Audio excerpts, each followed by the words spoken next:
There are many people that work within the world of simulators and sim racing, but there are people that are those hidden gems, those little jewels in the rough. And I have got one who, if he was in back in olden days of yore back in Greece, he would effectively be known as the Socrates of sim racing physics.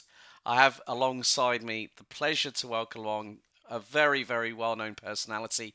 You know him on his Instagram, well, on his YouTube channel as Aris Drives, but joining me, the man who now is part of the team behind Wilder World, and also a man that was very much linked for many a year to Kunos Simulazioni, the man behind the physics and the dynamics of Assetto Corsa Competizioni.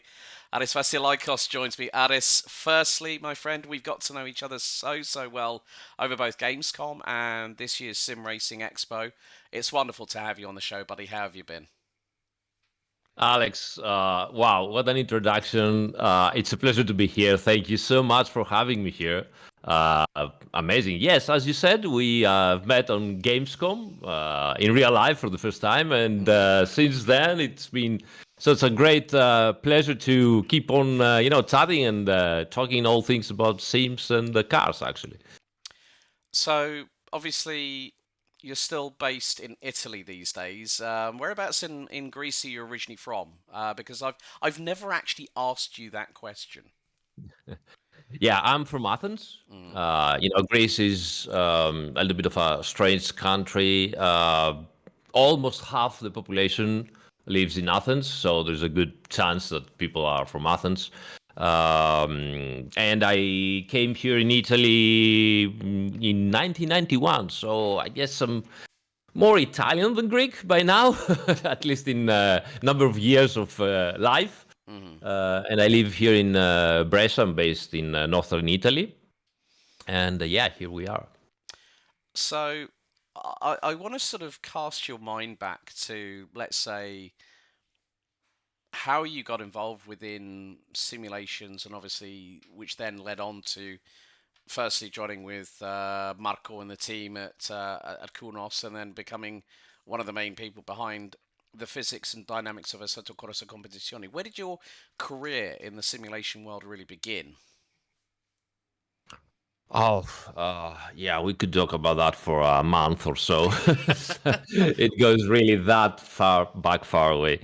Well, obviously, I was really very passionate about car and motorsport and engineering since a very, very young age.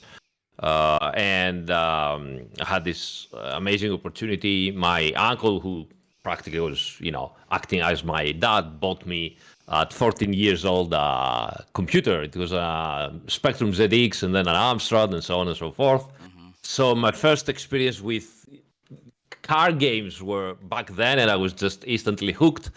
But somewhere around after the typical Amiga Hmm. Grand Prix Microprose simulator, Yeah. somewhere around 99, 1999, I found out and tried Grand Prix Legends with actually a steering wheel. I had already tried IndyCar from Papyrus, but I didn't have a steering wheel, so it was extremely difficult with mouse, and stuff like that. Mm. Most people from that era will remember how hard it was. But yeah, I tried Grand Prix Legend with the Ferrari 312 and at Monza, and the sounds and the feel was so different from everything else back then. And this is where I got the big how to say feeling that okay, I want to do this. I would really love to do that. And then we moved forward. I got more engaged into the Italian sim racing community, and then the global sim racing community back then, driving Italia. Uh, Back then it was .com. Hmm. Um, Race Sim Central, I think it was back then. The forums and everything. And you know, typical up to one point typical situation. I was really interested in setups. I was doing some blog posting back then, and in the forums, I was posting about setups and handling and stuff like this. And at some point, Marco actually, it was another guy called Casarotto, and he put me in contact with Marco and Stefano, who were working on Netcar Beta back then. Mm-hmm. So we worked on that together a little bit. I was trying to do some very preliminary physics. I didn't have all that opportunity. We're talking early 2000, 2003, 2004. Then at some point we just separated. We weren't together anymore. I did some beta testing for the original SimBean back then. And then I did a full mod, total mod for GTR2.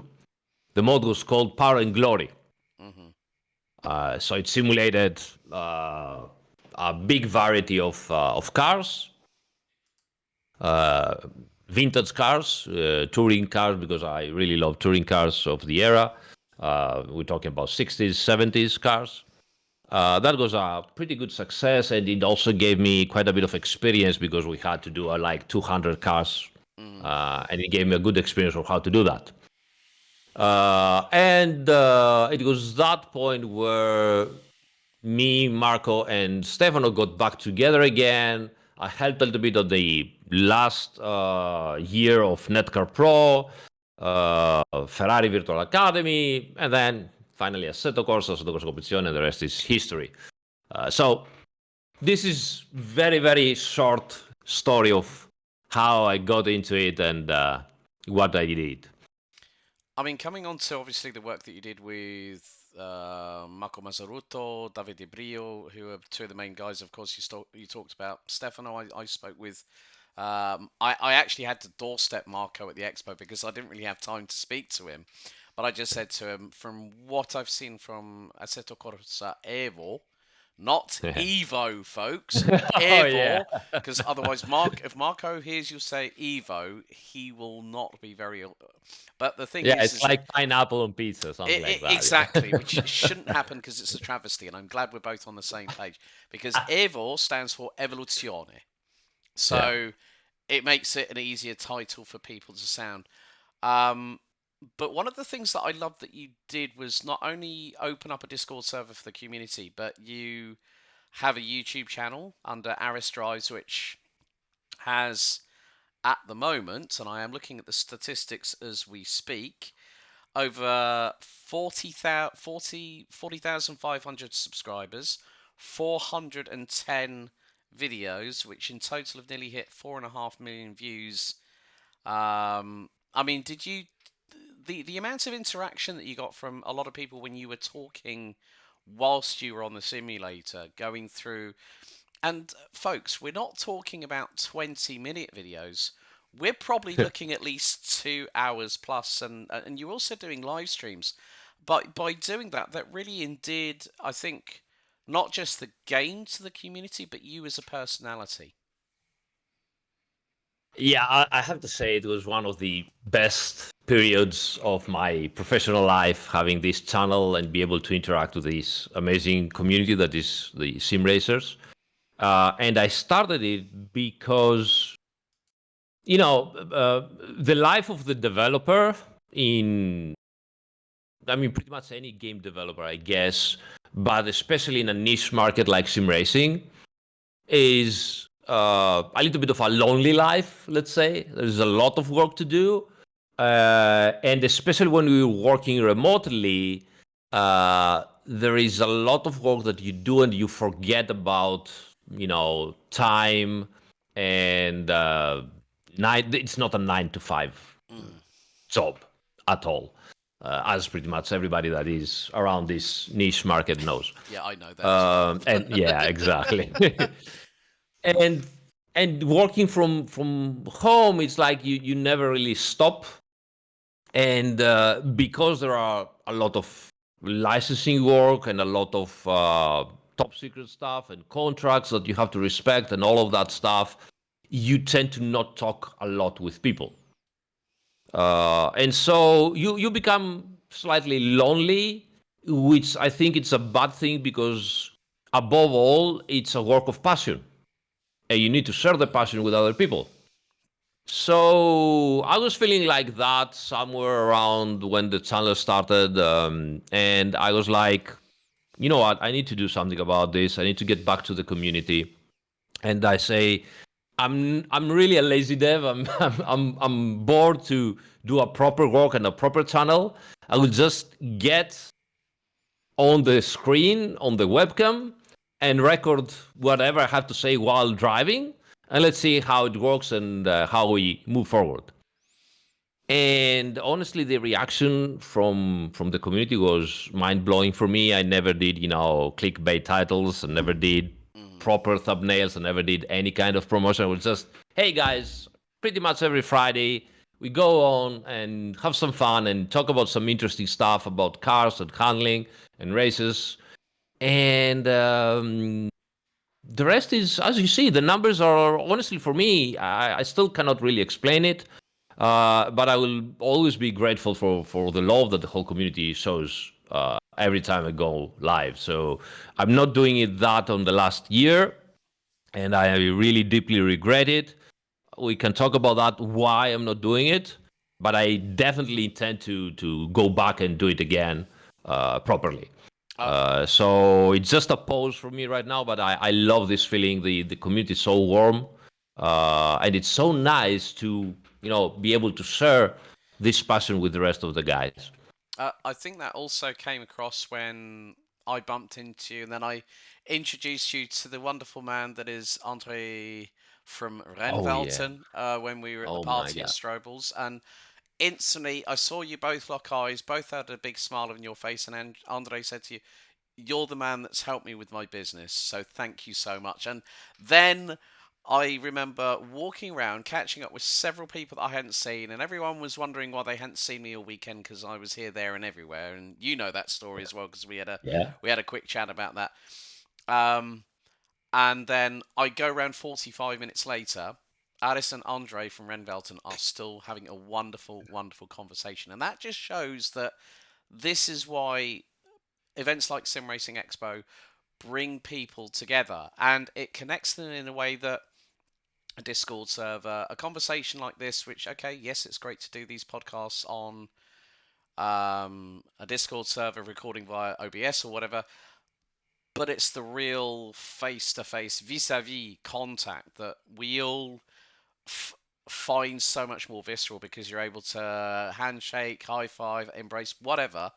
And it just feels so much more like you say, like I've made a really, really big connection. And it was when you came over to the media lounge booth, and then you see me for the first time, and in person you see Danny, and then myself and Addis and Danny Juicer are folks. No word of a lie. We spent, I think it was an hour and 45 minutes having a talk.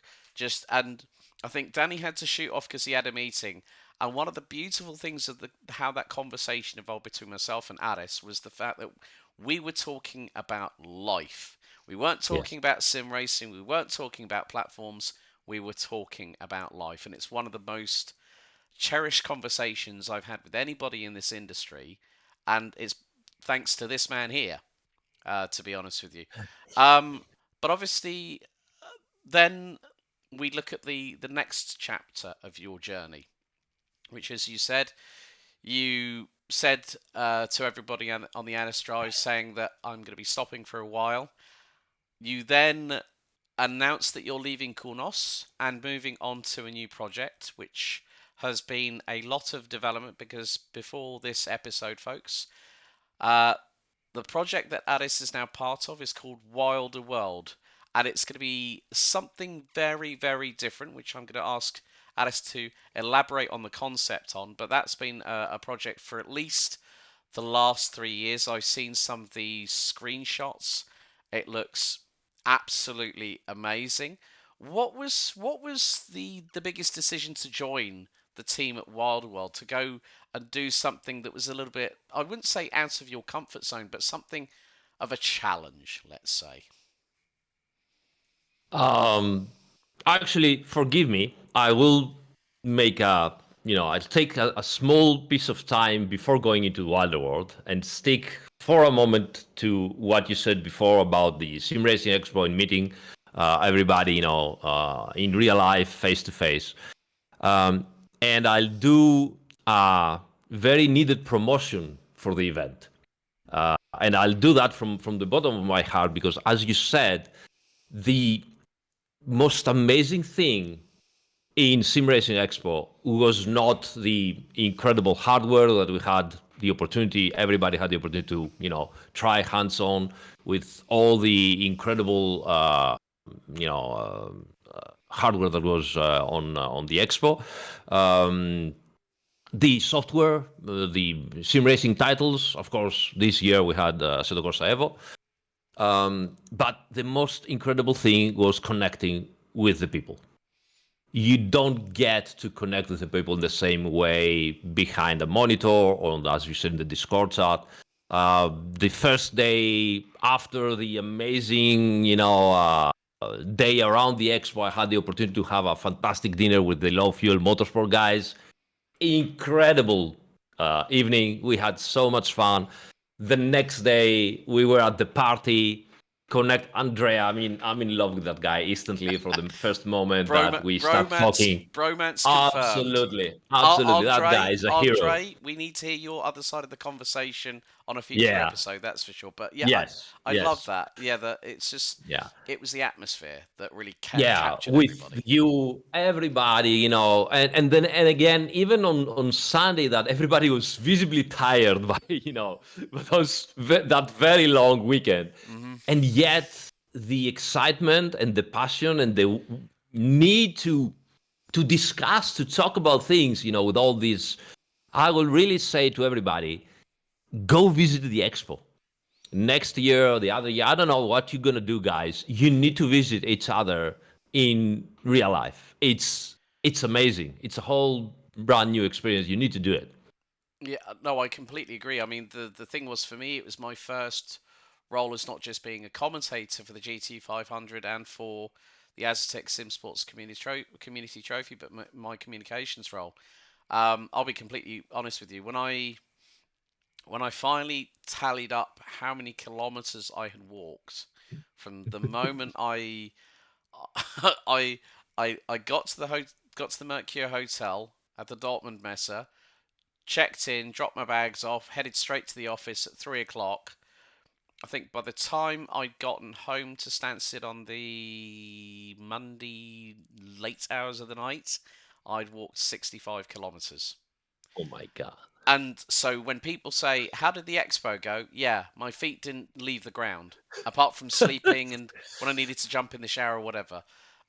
Saturday was just a complete blur, but it was great when I was able to go and grab a shower before the party, get changed out of my out of my business clothing or my Southwest Vision gear, and then get into something a bit more comfortable. And yeah, it was just one of those things, and I think I'm going to have to do something here because this man said a quote which was basically that Sim Racing Expo is love. That was one of the. As soon as Danny said that to me, I was just like, oh my god, like It is. It is. it completely personified in one single sentence how much this event meant to us. I mean, I did an interview with Hugo from Sim Racing HQ, and he's literally just before we've recorded this, folks. He said, "You realise the 20-minute podcast that you and I did on the gantry did over 7,000 views?" And I went, Wow. "Okay, that's not bad at all." But it was, I think it was, as you said, the amount of love that we have for this industry, the amount of Yeah. passionate individuals, and as you said, not a 9 to 5 job. I didn't get out No. of being in a 9 to 5 job to go back into a 9 to 5 job. I wanted to go Yeah. where my passion has led me, and that's why I'm so grateful to become a part of this industry. Funny enough, with Team Brit Summer Series with a good friend of ours, Mike Yao from Ecce Informatica, of course, run Right. by our good Of friend course. Alessio through the Yeah. parent company. And funnily enough, the first the first platform I actually commentated on in sim racing was Assetto Corsa Competizione. Nice. So it's quite a nice sort of like little circle that's come together here. That I'm talking to a man whose work I admire as an individual, but I also admire as a fellow human being. So let's move on to your new chapter Absolutely. that is Wilder World. Tell us about Yeah. what just for those that haven't really heard much about it. What is the concept behind Wilder World, and what's your role within the development of the platform itself? So Wild World is extremely difficult to explain Hmm. in a very short amount of time. The term metaverse, which we perfectly know it's a very badly used term by now, also with some bad connotations by now, Hmm. but actually probably is one of those projects that the actual term metaverse described it in the best possible way. What we're creating is a massive, massive city and around thereabouts, where practically you can do pretty much everything. You can live in there, you can have fun, of course, and game and missions and whatever, but you can even create income by digital life, digital assets, digital gameplay, digital experience.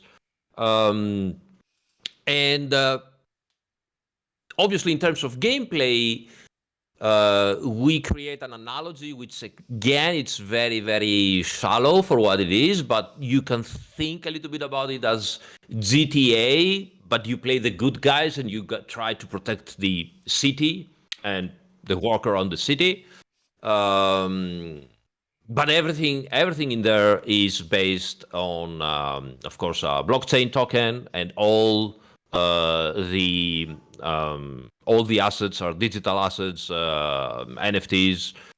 So everything has a specific value, and everything we're trying to do is play to earn instead of pay to play.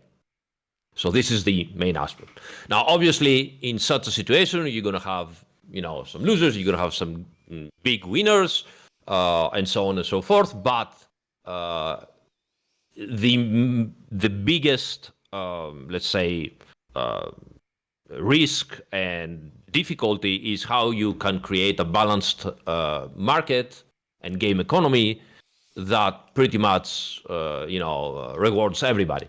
Hmm. So that's going to be a problem, of course, and we know it. So it is an extremely, extremely big project, extremely ambitious. It's going to take a lot of time. Hmm. But on the other hand, it also approaches the whole development of a game in a different way. We don't do development behind closed doors.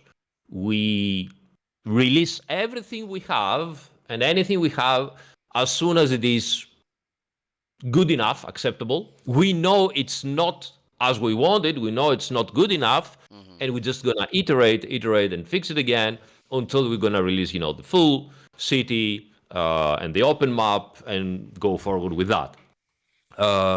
We do a lot of work on the community that moves around Wilder World. It is a very, very big community, and we try to include as much as possible the community, not only to the gameplay, but also to the decisions. And in the end, the most important part is at the moment that the whole project will be mature, everything will be decentralized, and it will be the community and the teams or the groups or the guilds, whatever you want to call them, that they can form, groups and decide and vote how they want the gameplay to evolve, or how they want the rules to evolve, or what they're going to do new. And the development team will have to follow those votes and try to make everybody happy. So, yeah, very, very, very particular and ambitious project. Yeah, I mean, I'm just having a look. If you do want to actually have a look at this new project, folks, head to Wilder. That's WILDER world.com. Um, and yeah, like I'm just looking through it. I think defend Miami, so a play on Miami, Right. of course. But at the moment, it's saying a city the size of a city, 9+ industries, 10+ districts, over 100 neighborhoods. There's probably what was it? Over 200 million combinations when it comes to creating your avatar. Um, I like the fact that it goes to like wheels. So the first car that we have is something that very much echoes a R34 Nissan Skyline. You've then got a motorbike which looks like a Buell or a Harley. Then you've got Crafts, which is very much sort of like take Minority Report and add it to the nth degree. So there's just looking at the way that the website looks is always giving people a little bit of a teaser. But as you said, Aris, with all these, like we're seeing with open source betas, such as with a particular platform, Rennsport, who are constantly who've done another new update with another new car and a community-based track. As you said, it will be down to the community that will have that direct input to say like, this is what we do like. Maybe if you could adjust this, and as you say, there's always going to be that fine tuning, and I really do appreciate the fact. I mean, of you just telling us a little bit about it. I didn't want to go into too much detail, but then we go back full circle because on your YouTube channel you did start posting again, and you were very very complimentary of your former colleagues at Kunos. Reference Assetto Corsa Evo, which you had the opportunity to drive. I will be completely honest with you. I did not have the chance at all to test anything apart from it was the new direct axial drive steering wheel and wheelbase from Thrustmaster, the T598. Yeah. So yeah, I think it's and also what I'm going to do is, folks, in the link in the description, there'll be development log 12 for you all to read, which will be on with regards to Wildland Rebellion, the L2 chain, and the Miami open world. So thank you very much to Alice for the links there. Um, what were your first impressions? Because I haven't had a chance to. I know that everyone has been really, really enjoying the opportunity, and I think I have to say credit to Marco, Davide, Stefano, and the whole team at Kunos for bringing the game in an open beta situation to get feedback from the community, which I think was probably the right thing to do. What were your first impressions of EVO? Oh well, yeah, I haven't been trying, and I didn't know the evolution of Evo, pun almost intended, since like 10 months or Mm. so, practically since I've left Kunos. And I was very, very happily surprised to see the great, evolution of the physics engine. The feeling of the driving was impressive for me. It was already much better. The graphics, I knew they were doing amazing things, but I've seen everything now coming together after 10 months, and frame rate was good. There were some stutters when you had, the game rebooting and keep on going for a longer time. But I Mm. also tried it again, just freshly restarted, and it was very, very smooth. So I was very happy about that, to see that. That makes sense in that state of beta that it is right now, the game. It's very typical, memory leaks or garbage collecting, whatever. But I want to say this because obviously, when you're posting some videos or you're watching other people impressions and stuff, everybody has its own way to report what it feels and how he likes or not, or maybe gives feedback, whatever. My style is that in the end, this is a game, And the number one thing that I do when I try a new game, I'm always excited. I will not be excited if nothing works or if I don't like the game. But if I try it and I like it, I'm gonna be excited. It doesn't matter if they are my old colleagues. It Hmm. doesn't matter if we are in a situation where everybody looks at you. Uh, I'm trying a new game, any guide. I mean, I tried also Race Room Drift. It was good. It was great. I got excited. That's how I feel about it. I love sim racing. So if I have a new title and it feels good, I'm gonna get excited. I'm not there to start, counting, that pixel is not in the correct place, or that sound is not in the correct thing, or that force feedback, I would like it like this and like that. This is something that I might do, uh, you know, on my own when I'm gonna use the simulator in my own sim rig and I'm gonna be maybe more critical. But honestly, I will always be excited for a new title because that's why I'm here. We need to also from a developer point of view, we need to create something that people can have fun. Yeah. I think that lately the gaming community as a whole, sometimes probably, and I'm a little bit sad to say this, probably also pushed by some of the influencers that I get it. Those guys are there Hmm. for, it's actually a real job, so they need to make clicks. And unfortunately, the clicks and the views often derive by polarity, of the people. And so sometimes those guys need to, run the troops to meet each other and get into some polarity so that they get more views. So my personal feeling is that lately the gaming community has become way too harsh and in criticizing, Hmm. and as a result, it has less fun. Yeah, I kind of see your point on that one, Alice, because I I mean the thing is I'm gonna lift the lid on how I saw the expo from very, very different eyes this year, folks. And this is not to, I'm not going to throw anybody under the bus because that is not my job to do that. I'm here to help promote the event. I'm here as part of the team.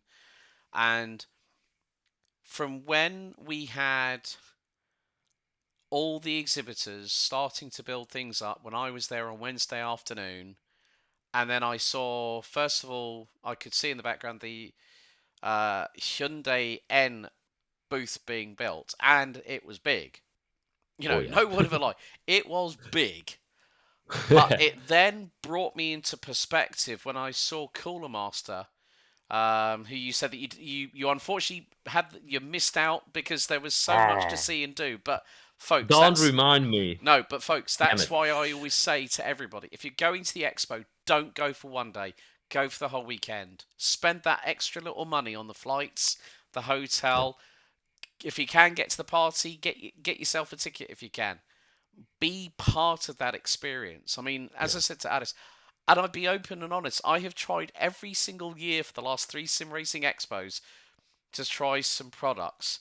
I think as I said, the only thing I tried was the T5928. The last time I remember trying anything, when was it? 2021, no, 2022. We went to Nuremberg for 1 year, and I ended up meeting Holger and the team from Race Room and tried F4 at Saxon Ring on Race Room. Apart from that, I didn't really have enough time. And the thing was, on Sunday, I had offered to content creators if they wanted to interview me to do so, and so my time that I had thought was going to be trying AC EVO out, trying out some of the new products from like Conspit and getting to know some of the exhibitors, fell by the wayside. So unfortunately, I didn't get a chance to try anything out. But as you said, there are people, yes, who do this as their job, are the influencers. And I think at the end of the day, we have to look at the Sim Racing Expo for what it is. It is a showcase for not just the software, not just the hardware, not just for new titles coming out.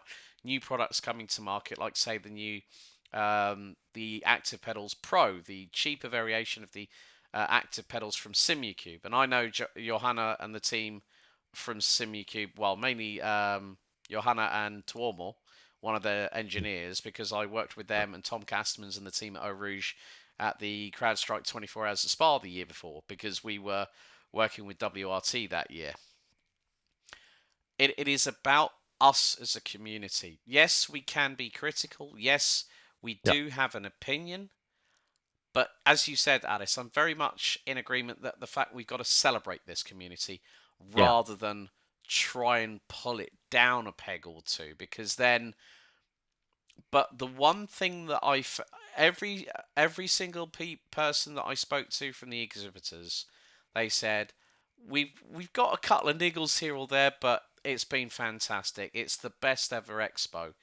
Yeah. And when you look at the numbers that I've seen, like over 105 million reach Wow. through all relevant medias, we had over 13,600 visitors, 84 Wow. Amazing. 84 exhibitors, and what I loved about the fact that it wasn't just some companies on their own.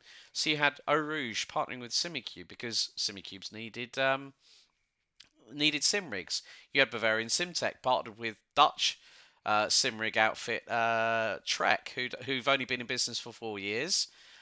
You then see people like Achille and the team at Sabot Sim Racing. You know, they brought their new line of products with Yeah. different anodized materials. I then see Simcore from Australia. They were partnering with simraceshop.de. It was wonderful to see all these different collaborations and all these other companies like 3D Map, who I had the chance to talk to, but obviously there was Oh, the wonderful. language Yeah. barrier there, unfortunately. But I did try and speak English as slowly as possible so they could understand. But I think, as you said, it is about celebrating what we have and what is still to come. I mean, I've got to know Richard and John, two of the guys at Logitech, met up with them, and to then see the wonderful thing that Logitech had got someone directly from Momo in Italy who was Yeah. actually Yeah. handcraft. Folks, this is something you would see at an automotive show, Yeah. and you get it at the expo where the guy's actually making the steering wheel on site, and you're seeing all that wonderful Italian attention to detail and care and cathartic nature of being one with the leather on the steering wheel, and that was something that I really really loved. That you're getting a lot more automotive times with, Momo is synonymous with Italy in terms of car modifications, but also was a big partner of Scuderia Ferrari back in the 1990s when we used to have the old Alcantara Formula One Yeah. steering wheels back in the day. True. No, absolutely. And this is very important what you're saying. I'm gonna say two things about it. One is, and you can really feel it. And every time I have been into a real life event, you can feel this. Hmm. The reaction of the people is, as you know, as a whole, is very different from the reaction of the same people, or at least, I mean, sim racers. They're all sim racers. Uh, in a live chat, in a stream, or inside a Discord channel, or inside a forum, whatever. So we need to meet each other more. Hmm. This is the number one thing that I think is very important. We need to get to know each other, meet, go into those events in real life. Everybody, acts as a proper normal person, and you have this liberating effect of, okay, everybody is passionate about the same thing. So you get to understand this, and the reactions are very, very, and much, much better. The other thing is that sim racing can still be, and it is, of course, a niche market, but the perception that it has outside is not the same anymore. Hmm. We are not a game for small kids anymore. Back in the early days of Netcar Pro and the Ferrari Virtual Academy and the very early days of Assetto Corsa, you probably know that the headquarters headquarters, a single small office, smaller than my room here, of Kunos Simulazioni goes inside the box of Vallelunga racing track at Rome. Hmm. And so we always had the opportunity to, at every single test, we would go down to the actual racing pit boxes and, trying to start discussion with some engineer or some driver so we can get some feedback or some data. And back then, very often people would say, yeah, okay, guys, but, go back to your PlayStation, whatever, we have a real job to do. Mm. And I'm not even joking, I'm quoting. Nowadays, this is not the case anymore. Everybody understands how sim racing is important, how great of a market it is, Hmm. how amazing and extremely good the target audience is. And I always have said that sim racers are probably the best fans of motorsport because they know what the drivers do and how they feel. And you have real drivers participating in sim racing at very high levels, and you have real influencers of tune. I think biggest influencer in tuning in Germany visited Sim Expo. I think. JP, yeah, he Yeah. folks, I'm also going to link down to that. It's a 45-minute video. Now, JP, who has his own tuning store and museum, literally 10 Wow. minutes away from the Dortmund Messe, came in off his own back and did a 45-minute video. In no way endorsed with the Sim Racing Expo. But what I found was so refreshing. I mean, of course, I know the language because most of my colleagues at all of my colleagues at Southwest Visions, apart from our good friend Luke Crane, all speak German. And what I really, really loved was that JP went in there with no airs, no graces, and experienced it in his own way. And folks, we're all part of human nature, we're all part of the human condition. What I really loved the fact that when he was getting behind some of the wheels of the simulators, he was like saying, God, this is really, really cool. I think one of the ones, I think he went on the Actro Racer Sim, and I know some of the team there from STL, including Mitya, who's become a good friend. Actually, was able to have a go on the Actro Racer Simulator, and he said, okay, well, tell me what car, what track you want to drive, and it was on the Racer and platform, but you got that full sort of, as we would say in Germany, you had the meter, like Ah, yes. the muscle in the bottom of your backside, Yeah. or as To David say Coulthard, it yeah, in yeah, a David nice Coulthard way. saying it, yeah, David Coulthard said it's like, well, you know what your ass is telling you in the seat. That was good old DC back then in his Formula One days, but you got that real sort of feel of it and how the car reacted, and which was really really cool. And I think for me that was one of, I think it's it's gone viral on YouTube. Like it has got so many views at the moment, and it was it Is was it was refreshing for someone who does a lot of tuning, loves his performance cars, and is passionate, but also came in with an open mind and enjoyed it. And that is what the Sim Racing Expo is there to bring. And also, I was having some really, really good chats. I mean, with I think it was Chris from Delta Sim Technologies, based out of Derbyshire in the United Kingdom. He said, "I didn't realize, it's their first Sim Expo." Solpec, who have clients in the US, they mm, were astounded with the amount of response. And I said, "Guys, this is our biggest expo ever, yeah, so be prepared for the footfall." yeah. And it was just like some of the stuff that we were seeing through, like, not just the content creators but people that were visiting. um, I mean, I was taking more pictures than anything else. Someone said, "Oh, I can't make it this year, take plenty of pictures," and it's just like, when am I going to have time to take plenty of pictures? And like, my phone was either in my hand, I was either WhatsApping somebody, emailing somebody, phoning somebody. This was just being a tool that was needed to be used at that point, because Yeah. these things don't leave our sides. And also, um, funny enough, considering one of the games that I do actually have is Need for Speed No Limits on my iPhone 14. Right. So the funny thing is that yes, I don't have a sim rig yet, There are plans, because one of my friends basically said, if you need any equipment, let me know. And I Nice. think that's also another thing, like you said, Addis, is that when you meet people, you get to it's not just the business side; it's the No. relationships and the friendships that you make. That it's not always about what you know; it's more to the point of who you know in this business. What you experience, yeah, Mm. exactly. And no, I absolutely agree. And I repeat, sim racing has become serious. People look at sim racing with extreme interest right now. And so my wish and advice is, guys, you love it. You are here and you're so passionate because you love it.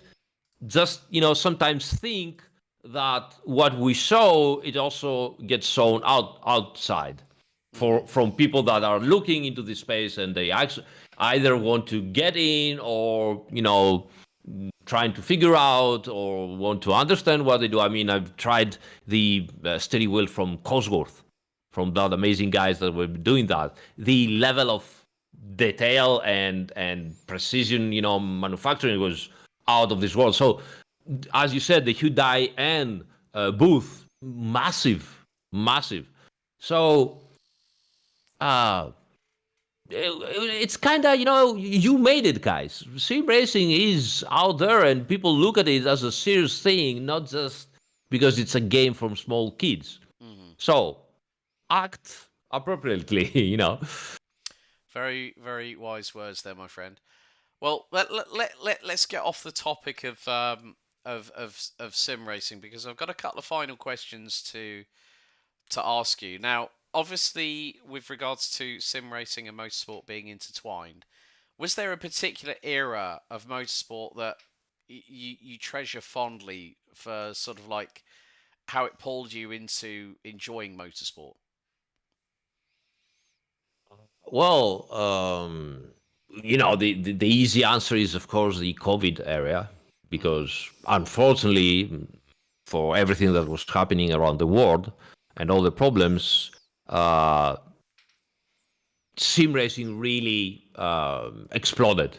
Mm. In that era. The actual real drivers came in, they tried it, and they were quite surprised. That gave the opportunity to a lot of esport teams and esport drivers to join the real drivers and practically, teach them Mhm. how to be more competitive. And that then opened even more doors for the esport drivers to go to real racing. And also, and most importantly, when the actual real motorsport needed the sim racing scene, they found out league organizers, championship organizers, um, commentators like yourself, ready and professional to cover everything. And they were really surprised by the level of professionalism that was available. And that, I think, there was already, an evolution going on, but that opened the doors even more. And the most exciting thing is that obviously, the it it obviously has slowed a little bit down in the latest couple of years, but it hasn't stopped, and it's not even in a plateau. It keeps on going, and the interest is still very, very high, and you can see how, and you can see all that interest from how much new hardware we have, which is amazing, and all the replicas and the stuff. It's really mind blowing what is happening right now. So that is, of course, one of the most important moments. But I will also say something for me, that feeling of, loading Grand Prix and Grand Prix 2 on the old Amiga back in the days, and be able to start learning the tracks. Obviously, no laser scan, not even GPS back in the days, that those things were Yeah. simply not Yeah. existent in the early 90s. But they were pretty well, recreated for the era. And then watching those heroes of mine in TV, and watching them driving the same track, that made me linked in my brain that the virtual world and the real world can coexist and enhance the experience of both. This is the key. The virtual world actually enhances the experience for the people that cannot be Formula One driver or even GT3 driver or even Mazda Cup driver, so to Yeah. say, because we cannot do it, So the virtual experience connects you to the actual experience of your, heroes, of sport heroes. Uh, it makes you understand more of the sport that you're excited about, in this case, motorsport. Uh, and you know what? We were discussing that some years ago with some sim racers, and it was one of those phrases that, still sticks with me. In the end, the heart rate beat that goes up at the start of a race in a virtual race is the same as the real race. Mm. So what you experience in your heart in that moment is very close to what Leclerc or Verstappen or Hamilton or Norris is experiencing every weekend in the real track. It's the same feeling. Yes, everything, the stakes are different, whatever, the risks, everything is different, but the feeling is the same. And when you're sim racing, you get to know it. I really, really do like that analogy there, Aris. But my final question, I haven't asked this for quite a time, but it's one that has, it's not a double-edged sword, but it has a two-pronged aspect to it. So this question goes out to Aris first, and then I have to provide my complementary response, but depending on the era we end up in. So, Aris, your final question on episode 65 of Commentator's Corner is that if you had a limitless budget, okay, and you can decide to drive a particular car around either a circuit or a particular iconic stretch of road in your own time, have a little think because it does keep. I can see I can see the cogs in your brain already starting to go into overdrive. So you know what I'm going to do for you, my friend, is that you have the choice of two different cars and two different locations where each of those cars can be driven at their max potential. Max potential, so we're talking about pushing. Oh yes, we're going to the limit and maybe even sometimes beyond whilst having fun. All right. Okay. Um, so I haven't driven that car. It's one of my, you know. Hmm. Okay. So you said unlimited potential. Unlimited budget, so it can be a Halo car that you've always wanted to drive. Come on, man. Now that's the unlimited budget. It's where it gets me. This is why I do this because it's so good to see so many people's different reactions and then their customary responses. So have at it, my friend. You are asking a designer to say something that is art, and I'll tell you why. Go on. Art is what you asked. You have no limits. Your creativity and your wishes is out there. You can do whatever you want. You know, so no limits at all. The designer takes all the limitations of something and tries to do something in there. And in all my life, I've been trying to be a designer. So going out of my comfort zone and trying to do something artistic like that, it really, really puts me into a very difficult position because, and here's the key, it's one thing to say, hey, I'm going to get the McLaren F1, and I'm talking about the road car, possibly LM version, Yeah. because I was always being in love with this car, center, driving position, and the whole concept that it just speaks to me. And I know it's not the perfect car in handling and everything, but it's just my car, V12, normally aspirated. amazing looks, everything is perfect. And I would, drive it on the Nürburgring, of course, on the Nordschleife. But would I enjoy it?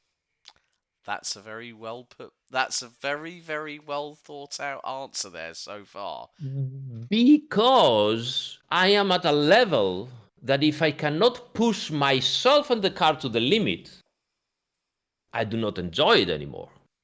And that car is above my limit. Okay. So the problem becomes, do I go with a second best answer that I know that probably I can push it to the limit, and I'll come out of it and I say, you know what, I had the best time of my life and nothing can go up over that. And that would be probably, uh, again, not Schleife, absolutely. Dry, not Schleife. Yes, yes. Very Yeah. key point there made by Alice. Dry, Dry not Schleife. Nordschleifer. We don't want it Schleife. wet, no, because that can No, cause all kinds of havoc. all sorts of problems, yeah. And uh, Porsche Boxster Spider, which is a very particular car that I think I can push close to the limit still and have a ton of the fun, and the sound is amazing, and I generally love the looks of it, and it makes more sense to me for about everything in that thing, as you said. And then I would probably take Miata ND and go all around the Alps, from Switzerland to Austria to northern Italy, and round and around and around again on all those small roads over there. And that would be my second choice. Because again, I think it's a car that I can push even on the normal straight roads and have a lot of fun with it without going off the cliff on the second turn.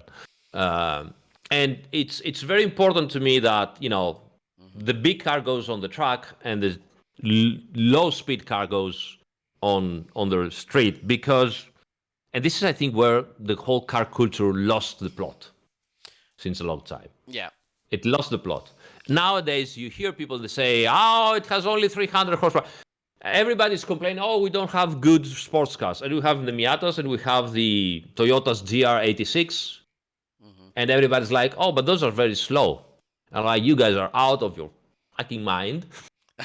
Because honestly, it Hmm. proves to me that you have never pushed to the limit and over a proper handling car. Mm. And you need 300, 400, 500, 700 horsepower to have fun, because all you get is the kick from the acceleration. From, you do drag racing Hmm. between corners. That's what you do. Again, logoroic as usual, but that's my idea. Okay. Right. So now here comes my actual response. Because we're actually not too far off when you think about it. So you said Nice. Porsche 718 Cayman Speedster. Spider. But Yeah, yeah, yeah, I'm I going get to. the picture as well. Okay, well, okay, well, let's call it coupe. So let's go GT4. Okay, with the 718 Cayman, Okay. and okay, my response to that would be the same circuit, but with a modern take on an iconic car that was raced in rallying in the 1970s. I am, of course, talking about the Alpine Ooh. A110. But I'm not talking about Oof. just any Alpine, because there were quite a few additions. It would be the same Yeah. circuit of the Nordschleife.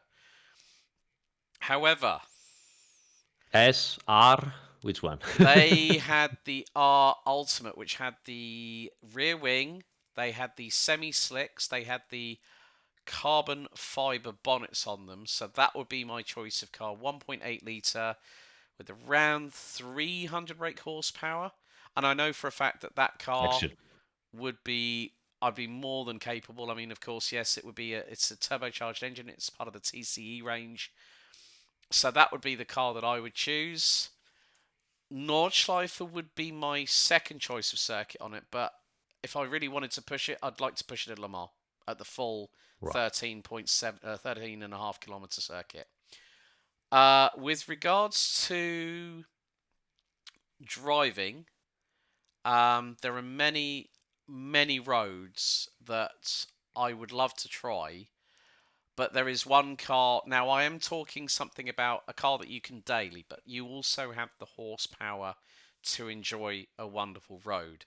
And I'm Yeah. actually going back to my Germanic roots with this, so I'm going Volkswagen Golf R, and I'm talking Gen 7, not All Gen right. 7.5 or 8.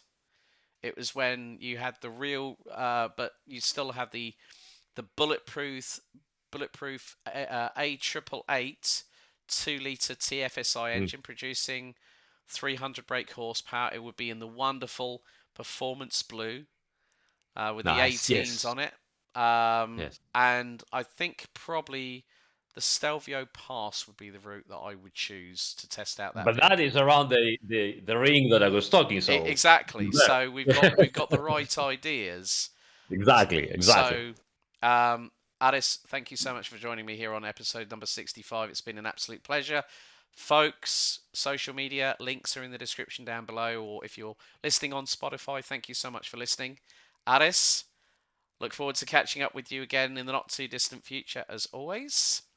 No, wait. Is that it? That I'm is having it. fun. You're Is having that fun. it You know what? already? Oh, Oh man. Andiamo. Well, look, we can keep on talking, but No, y- it's okay. It's no, it's okay. okay. Big thank you for having me here, and I, as always, extremely enjoying our chit chat. So thanks again.